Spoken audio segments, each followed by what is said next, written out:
આવું આ છે પેલા ફોટો હતો ને એવું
जो काले मेघ की तरह सुंदर है, जिन्होंने रेशम के पीले वस्त्र धारण किए हुए हैं, जिनके शरीर पर श्रीवत्स का चिन्ह अंकित है और जो स्वयं कौस्तुभ मणि से सुशोभित हैं, ऐसे पावन कमल नयन एवं तीनों लोकों के स्वामी भगवान विष्णु को हम सादर नमन करते हैं।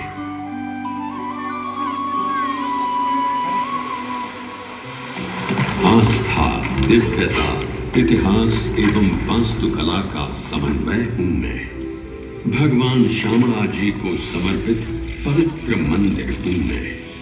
प्राचीन धर्म और अटूट भक्ति की कहानियां सुनाने मैं आज भी विद्यमान हूं।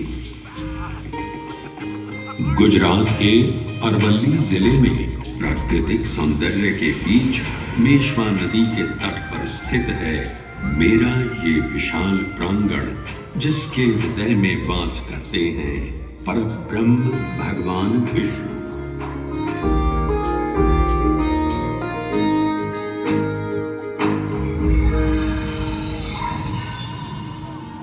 इस पवित्र मंदिर में श्रद्धालुओं द्वारा पूजे जाने वाले साक्षी गोपाल या देव गदाधर विष्णु भगवान का एक श्याम स्वरूप है, जिनका एक आध्यात्मिक महत्व भी है। श्याम रंग भगवान की दिव्य प्रकृति, उत्कृष्टता एवं संसार की नकारात्मक ऊर्जा को स्वयं में समाने की क्षमता को दर्शाता है।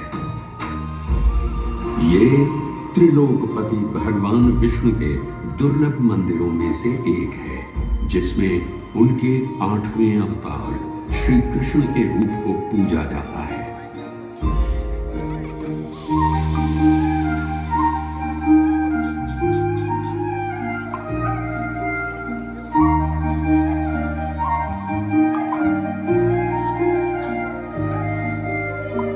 इस मंदिर में भगवान श्यामला जी या कहें श्री कृष्ण चरवाहे के रूप में दर्शाए गए हैं, जहां उनके साथ गौ माता की भी पूजा की जाती है। वैष्णवों के लिए श्यामला जी मंदिर पूरे भारत के 154 प्रमुख तीर्थों में से एक तो है ही। इसके अलावा गुजरात के 3 सर्वश्रेष्ठ मंदिरों में द्वारका और डाकोर के साथ श्यामला जी मंदिर का नाम भी लिया जाता है।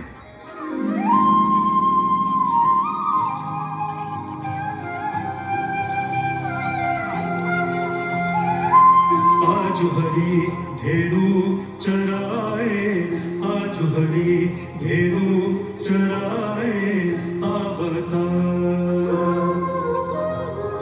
मोर मुकुट बनमाल विराज, मोर मुकुट बनमाल विराज, पीतांबर भैरवता। आज हरी धेनु चराए आवता।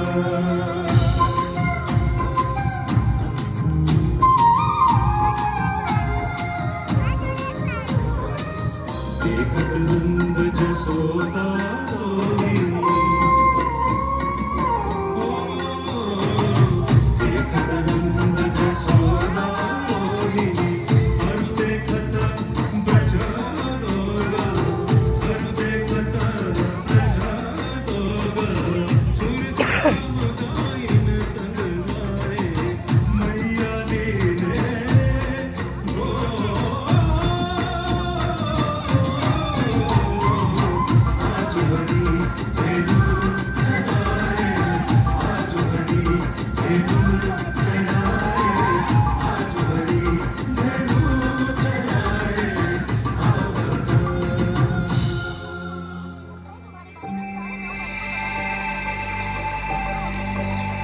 भक्ति भाव से पूर्ण इस मंदिर के निर्माण से जुड़ी अनेक किंवदंतियां एवं पौराणिक कथाएं हैं, जो आज भी जनमानस में सुनने को मिलती हैं। उनमें से एक पौराणिक कथा पर ध्यान दें तो इस करम्बूज तीर्थ क्षेत्र को श्यामला जी के नाम से जाना जाता है। ऐसी मान्यता है कि पश्चाताप करने हेतु ब्रह्मा जी गुजरात में त्रिशूल पर्वत के निकट पहुंचे और उन्हें यह स्थान पवित्र लगा। उन्होंने भगवान शिव का आह्वान कर लगभग 1000 वर्ष तक कठोर तपस्या की। उनकी तपस्या से प्रसन्न हो महादेव ने उन्हें दर्शन दिए और उनसे एक महायज्ञ करने का आग्रह किया। तत्पश्चात ब्रह्मा जी ने आदित्य प्रवर महायज्ञ करने का निर्णय लिया। महायज्ञ में विद्वान पंडितों आदि को आमंत्रित किया गया, जिन सबके हाथ धोते समय झील पानी से भर गई थी, जिसका पवित्र जल मनुष्य के पापों को नष्ट करने में सक्षम था। इसलिए देवताओं ने इस स्थान का नाम करम्बूज तीर्थ क्षेत्र रखा। ब्रह्मा जी की प्रार्थना से भगवान विष्णु प्रसन्न हुए और उनसे कहा, हे ब्रह्मदेव, मैं आपकी प्रार्थना से प्रसन्न हूं। आप अपनी इच्छा व्यक्त करें। मुझे बताएं कि आपको क्या वरदान चाहिए। हे स्वामी, हे सृष्टि के पालनहार, आप मुझे वरदान दें कि जो कोई मनुष्य श्रद्धापूर्ण आपकी पूजा अर्चना करेगा, उसका कोई अहित न होगा, एवं मोक्ष पाने हेतु जो कोई भी करम्बूज तीर्थ की यात्रा करेगा, आप उन्हें अपने श्याम रूप के दर्शन देकर उनका उद्धार करेंगे। तथास्तु। हे ब्रह्मदेव, मैं सदैव के लिए करम्बूज तीर्थ में निवास करूंगा और जो कोई मनुष्य सच्चे श्रद्धा भाव से मेरी पूजा अर्चना करेगा, मेरा आशीर्वाद उस पर सदैव ही रहेगा। मान्यता है कि तब से भगवान विष्णु अपनी लंबी गदा धारण किए हुए अपने श्याम रूप में इस तीर्थ में निवास करते हैं। इसलिए उन्हें गदाधर के रूप में भी पूजा जाता है। ऐसी ही एक और किंवदंती है जो इस मंदिर के निर्माण का ताना बाना बुनती है। माना जाता है कि देवताओं के वास्तुकार विश्वकर्मा ने एक ही रात में इस मंदिर का निर्माण किया, परंतु प्रातः होते ही वो इस मंदिर को अपने साथ ले जाने में असमर्थ थे। तो उन्होंने इस मंदिर को यहीं छोड़कर जाने का निर्णय लिया।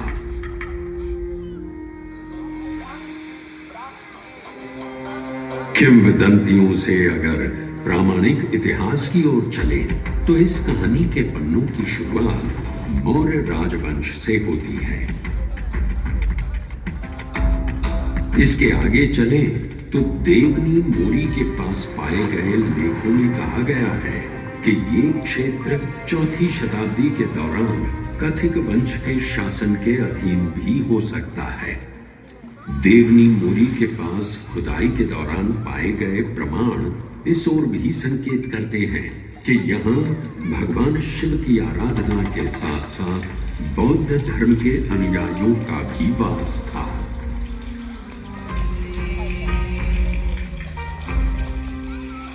लगभग 5वीं शताब्दी के प्रारंभ में गुजरात में गुप्त काल का प्रारंभ हुआ। ऐसा कहा जाता है कि ये वही समय था जब भगवान शिव के साथ भगवान विष्णु की पूजा की शुरुआत हुई। 800 ईस्वी में जगत गुरु शंकराचार्य, रामानुजाचार्य एवं निम्बकाचार्य तथा अन्य आचार्यों ने वैष्णव अनुयायियों को बढ़ावा दिया। उसी के परिणाम स्वरूप तीर्थ स्थानों का नवीनीकरण हुआ, अनेक मंदिरों का निर्माण कराया गया, यज्ञ किए गए एवं श्यामला जी भी समृद्ध हुआ।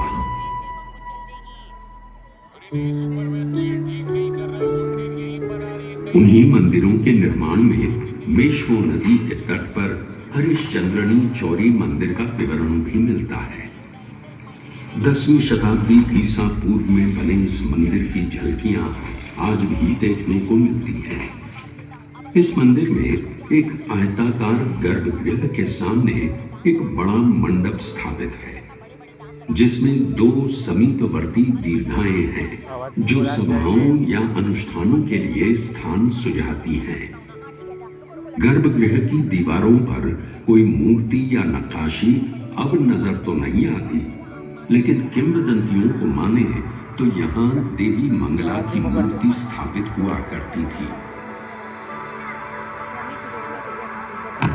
मंदिर का शिखर नागर शैली में निर्मित है।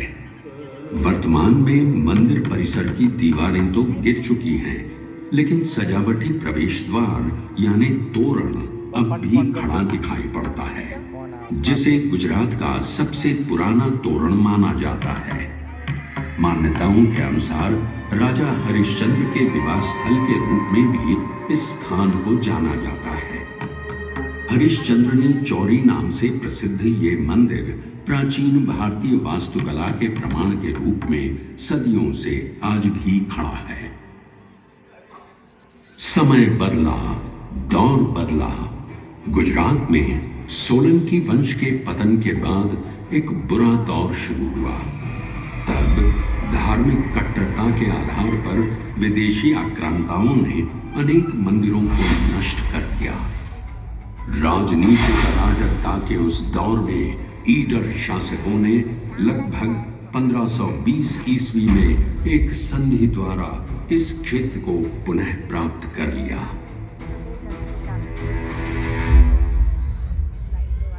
कुछ समय और बीता और लगभग 1565 ईस्वी में महाप्रभु वल्लभाचार्य जी ने भारतवर्ष में वैष्णववाद का प्रचार प्रसार किया और द्वारका, डाकोर, सिद्धपुर और श्यामला जी का दौरा किया एवं अनेक तीर्थ स्थानों का पुनरुद्धार करवाया।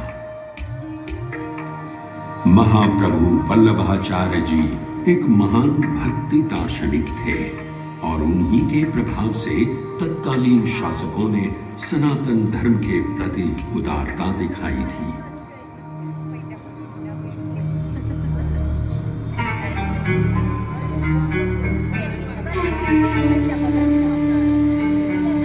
ऐसा माना जाता है कि उसी दौर में अनेक मंदिरों के साथ मेरे इस प्रांगण का भी जीर्णोद्धार कराया गया था। सफेद बलुआ और ईंट से निर्मित सोलंकी वास्तुकला का ये 2 स्तर वाला श्यामला जी मंदिर 3 प्रवेश द्वार वाली दीवार से घिरा हुआ है। मंदिर को मुख्यतः 3 भागों में बांटा गया है, जिसमें सभा मंडप, अंतराल और गर्भगृह शामिल हैं। मंदिर सुंदर खंभों पर टिका हुआ है, जिसके ऊपर एक छतरी विराजमान है और साथ ही उसकी दोनों ओर अर्धमंडलाकार रचनाएं मौजूद हैं। मंदिर के आंतरिक स्तंभ नीचे से ऊपर तक 3 भागों में विभाजित हैं, वर्गाकार, अष्टकोणीय एवं गोलाकार, जिनके ऊपर सुंदर फूलों की आकृतियां उकेरित हैं। सुंदर नक्काशी से भरा शिखर है, जो निस्संदेह अपनी ओर सभी का ध्यान आकर्षित करता है। छत के सामने वाले हिस्से में सपाट छत से निकले हुए छोटे छोटे गुंबद हैं। इस मंदिर के ऊपर सफेद रेशमी ध्वजा जी फहराया जाता है, जिसके कारण इसे ध्रोड़ी ध्वजा वाला भी कहा जाता है। मंदिर में हाथी एक बहुत ही सामान्य प्रतीक है। इसकी बाहरी दीवारों पर अर्ध प्रचंड हाथियों की बड़ी आकृतियां प्रदर्शित हैं। मंदिर की इमारत के चारों ओर पत्थर में उकेरे गए हाथियों के सिर और अग्रभागों की एक झालर देखी जा सकती है। इसके अलावा मंदिर की बाहरी दीवारों पर देवी देवताओं की छवियां, भौगोलिक चित्र, विभिन्न प्रकार के फूल, जानवरों और परनालों की आकृतियां देखने को मिलती हैं। देवराज इंद्र, वरुण, अग्नि, वायु, कुबेर, शिव एवं गणेश के साथ साथ मां इंद्राणी, चंद्रिका, सरस्वती आदि देवी देवताओं की नक्काशी के रूप में भी आकृतियां सुसज्जित हैं। इसके अलावा रामायण, महाभारत, श्रीमद् भगवत गीता और पुराणों के दृश्यों को बड़ी ही रचनात्मक शैली में चित्रित किया गया है। मंदिर के प्रवेश द्वार के सामने एक द्वार स्थापित है, जिसके दोनों ओर विशाल हाथी देखे जा सकते हैं। हाथी द्वार सीधे मुख्य मंदिर की सीढ़ियों की ओर है। ये प्रवेश कक्ष की ओर ले जाता है। मंदिर के प्रांगण में गरुड़ की एक बहुत ही सुंदर मूर्ति है। ये वही मूर्ति है जिसे आक्रमणकारियों ने नुकसान पहुंचाया था। मंदिर में 2 शिलालेख भी देखने को मिलते हैं। ऊपरी स्तर पर पत्थर पर 94 ईस्वी और 102 ईस्वी के शिलालेख अंकित हैं। तो वहीं मंदिर के प्रवेश द्वार पर एक और शिलालेख देखने को मिलता है, जिसमें 1762 ईस्वी में टिंटोई के ठाकुर द्वारा किए गए मरम्मत कार्य का विवरण मिलता है। इन 2 शिलालेखों से ये पता चलता है कि ये मंदिर मूल रूप से एक स्थानीय व्यापारी हलधर बलराम का था और भगवान कृष्ण या श्यामला जी की त्रिविक्रम छवि मूर्ति संभवतः बाद में स्थापित की गई थी। वास्तुकला और मूर्तियों में अपनी कलात्मक सुंदरता के लिए मेरा ये प्रांगण पुरातत्वविदों और कला प्रेमियों के लिए सदैव ही पसंदीदा स्थान रहा है। ये पसंदीदा स्थान या अन्य धर्मों के प्रति उदार नीति हर मुगल बादशाह अपनाए, ये शायद संभव न हो सका। बादशाह औरंगजेब ने धार्मिक कट्टरता को बढ़ावा दिया और इसके परिणाम स्वरूप उसने अनेक मंदिरों को नष्ट कर दिया, जिसमें ये मंदिर भी उसकी क्रूरता का साक्षी बना।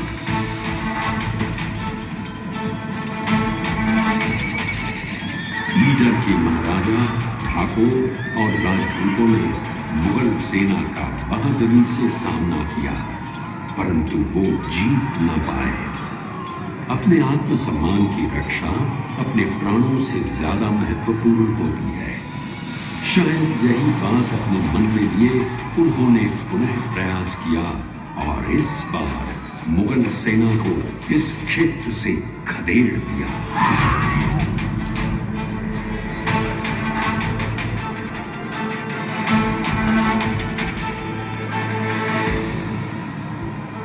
वर्तमान के खतरों को देखते हुए पुजारियों ने भगवान श्यामला जी की मूर्ति को करमबुज तालाब में छिपा दिया और यहां से पलायन कर गए। माना जाता है कि तब आदिवासी यहां खेती किया करते थे।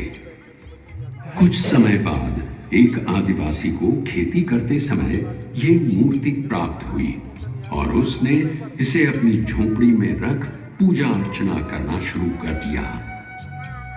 ये भगवान का आशीर्वाद ही था कि सूखी बंजर पड़ी जमीन पर भी अच्छी फसल हुई। आदिवासियों के लिए ये उनके कालिया देव का आशीर्वाद था। मूर्ति का रंग काला होने की वजह से कालिया देव नाम आया। जब ये बात श्री शाहूकार हरसोला वणिक शेठ कल्याण जी शाह को पता चली तो उन्होंने एक मंदिर बनवाया एवं मूर्ति की प्राण प्रतिष्ठा भी करवाई।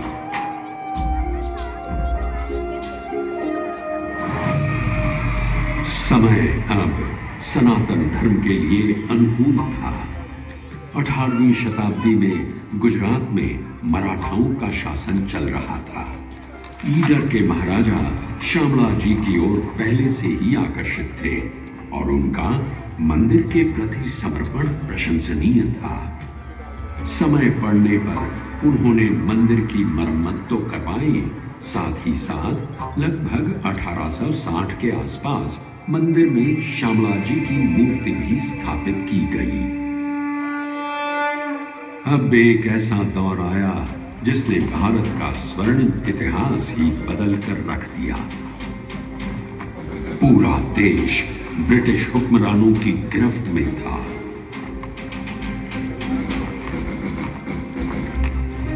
परिस्थितियां अब प्रतिकूल थी।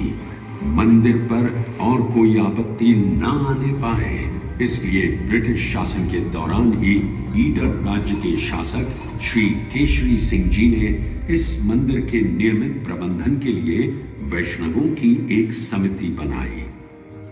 रखरखाव का भार श्यामला जी के आसपास के क्षेत्रों जैसे मोडासा, सरडोई और टिंटोई के भक्तों पर डाल उन्हें मंदिर प्रशासन के लिए नियुक्त कर लिया गया। समय सदा एक सा नहीं रहता, ये बात बिल्कुल सही है, क्योंकि अब अंग्रेजों का वक्त खत्म होने वाला था। सन 1947 में भारत आजाद हुआ और उसके लगभग 13 वर्षों बाद जन्म हुआ गुजरात राज्य का, जिसके अरवल्ली जिले में मैं यानी ये मंदिर स्थापित है।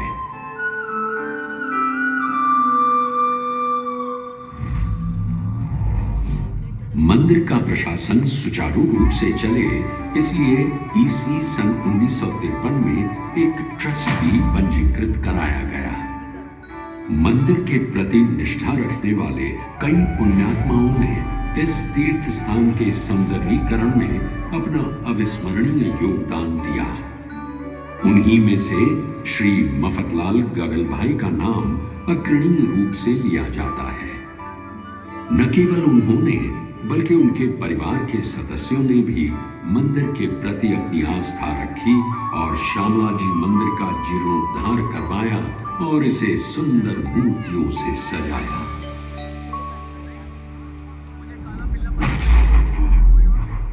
मंदिर के अलावा पुरातत्वविदों और कला प्रेमियों के लिए श्यामला जी में श्यामला जी संग्रहालय भी स्थित है, जिसमें लगभग 173 प्रदर्शनियों के साथ साथ पुरातत्व संग्रह भी शामिल हैं। इस संग्रहालय में इस क्षेत्र के पूर्व इतिहास से लेकर ऐतिहासिक काल तक का लगभग सारा संग्रह मौजूद है, जो यहाँ आए सैलानियों के लिए एक अनोखा अनुभव है।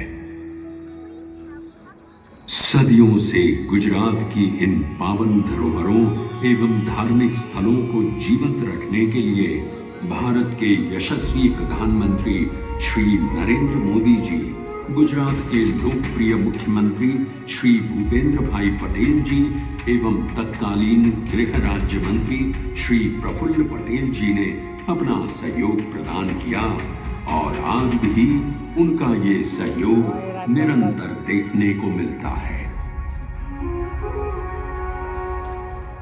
मंदिर की पूर्ण व्यवस्था की जिम्मेदारी मंदिर ट्रस्ट की है ताकि श्रद्धालु बिना किसी परेशानी के भगवान के दर्शन कर सके।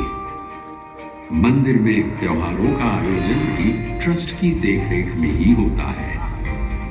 यहाँ तुलसी विवाह हो, दिवाली हो या होली, जन्माष्टमी हो या नवरात्रि, हर त्योहार बड़ी धूमधाम से मनाया जाता है। यहाँ हर वर्ष कार्तिक मास की पूर्णिमा पर प्रभु की आस्था में उजियारे का उत्सव मनाया जाता है और एक भव्य मेले का आयोजन होता है जो निरंतर 20 दिन तक चलता है। हर वर्ष लाखों करोड़ों श्रद्धालु यहाँ आकर प्रभु के दर्शन कर मनोवांछित फल पाते हैं।